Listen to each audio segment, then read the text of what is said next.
Tinapay mula sa langit. A daily morning devotion with CRC Family.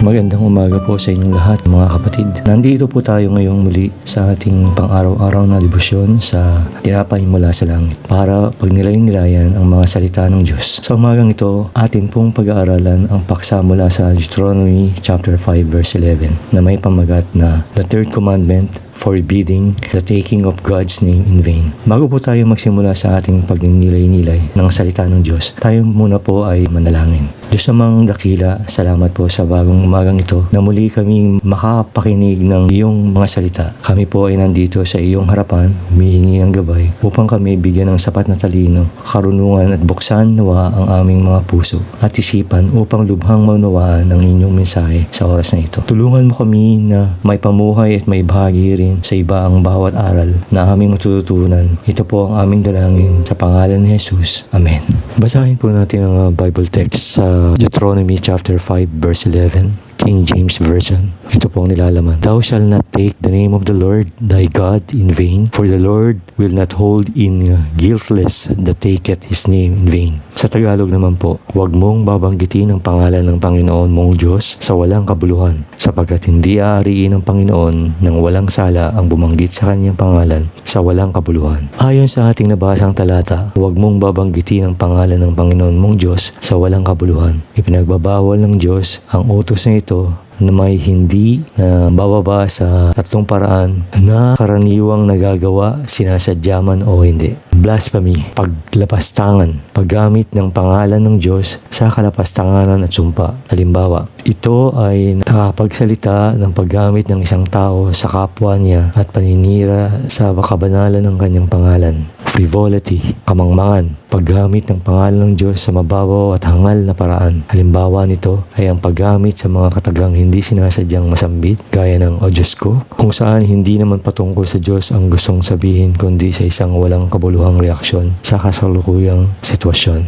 Hypocrisy, pagpapaimbabaw, pag-angkin sa pangalan ng Diyos ngunit kumikilos sa paraang nagpapahiya sa Kanya. Halimbawa nito ay pakunwaring gagawa ng isang mabuting gawain gamit ang pangalan ng Diyos para sa kaluguran ng Diyos, pero ang katotohanan ay para lang sa sariling kapakanan. Aral na ito sa atin ni Jesus tungkol sa paggalang sa ngalan ng Diyos Ama. Number 1, God's name is holy. Ang ngalan ng Diyos ay banal na dapat nating igalang at sambahin. Ipinararating ni Jesus sa kanyang mga disipulo nang ituro niya na igalang at sambahin ang kabanalan sa pangalan ng Diyos sa pamamagitan ng panalangin. Ito ay mababasa sa Mateo chapter 6 verse 9. Ito po ang lalaman. Ama naming nasa langit, sambahin nawa ang iyong pangalan. Number 2, God's name is almighty, infinite power and authority. Ang pangalan ng Diyos ay makapangyarihan, walang katapusang kapangyarihan at otoridad.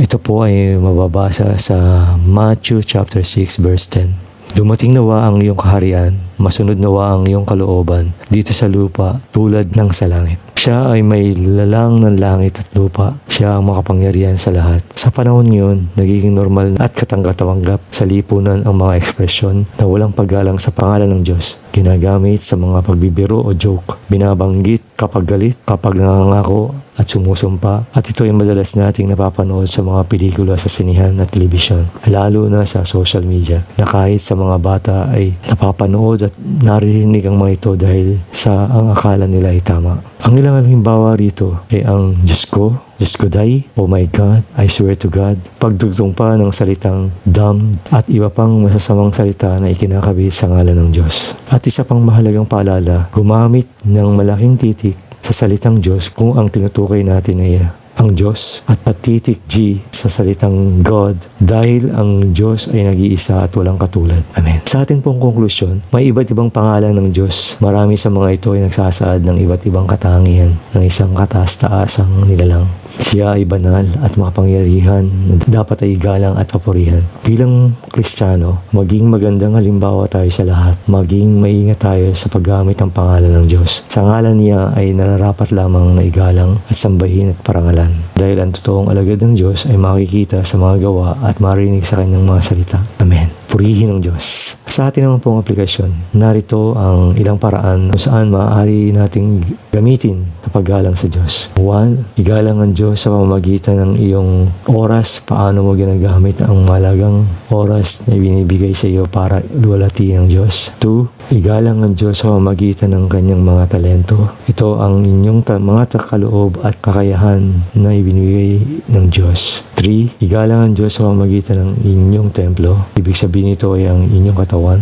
4. Igalang ang Diyos sa pamamagitan ng inyong kayamanan. Ibig sabihin nito ay ang iyong kapananalapi. 5. Igalang ang Diyos gamit ang iyong puso. Ibig sabihin nito ay ang iyong puso, kabilang ang iba pang mga paraan ng paggalang sa Diyos sa pagmamahal sa Kanya. At sa Mateo chapter 2 verses 37 to 39, ito po ang nilalaman. Ibigin mo ang Panginoon mong Diyos ng buong puso, buong kaluluwa mo, at buong pag-iisip mo. 38. Ito ang pinakamalagang utos. 39. Ito naman ang pangalawa. Ibigin mo ang iyong kapwa gaya ng pag-ibig mo sa iyong sarili. Ang ngalan ng Diyos ay dapat sambahin sa espiritu at katotohanan. Maaari nating ipadama ang pag-ibig natin sa Kanya na walang tigil na pagdarasal, pagbabasa at pagninilay-nilay sa Kanyang mga salita, paglilingkod, pagbibigay ng buong buo at may galak sa puso at pagsunod sa utos niya.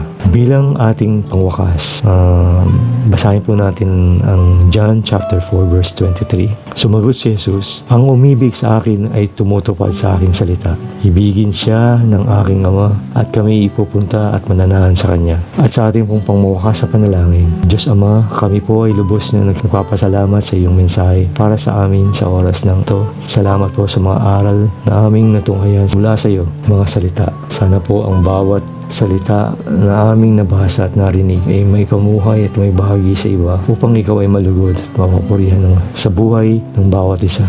Nawa ang aming tiwala sa iyo ay maging lubos at magkaroon kami ng takot sa hindi pagsunod sa iyong kalooban at utos mo mula sa iyong mga salita. Ito po ang aming dalangin sa ngalan ng iyong anak na si Jesus. Amen. Maraming salamat po sa inyo mga kapatid na nakikinig. Inaanyayahan ko po ang bawat isa bukas na muli ay manood at makinig mula sa programang ito, Tinapay Mula sa Langit, sa ganap na 5:30 ng umaga. Itaguyod po natin ang gawain ito para sa mas marami pang taong pagpala ng Diyos. Atin din pong ibahagi ang bidyong ito upang marami pang makapakinig at makapanood ng mabuting balita ng Diyos nang sa gayon mas tumibay pa ang pananampalataya ng Diyos at maging pagpapala rin sa kanila. Muli po mga kapatid, maraming salamat. God bless us all.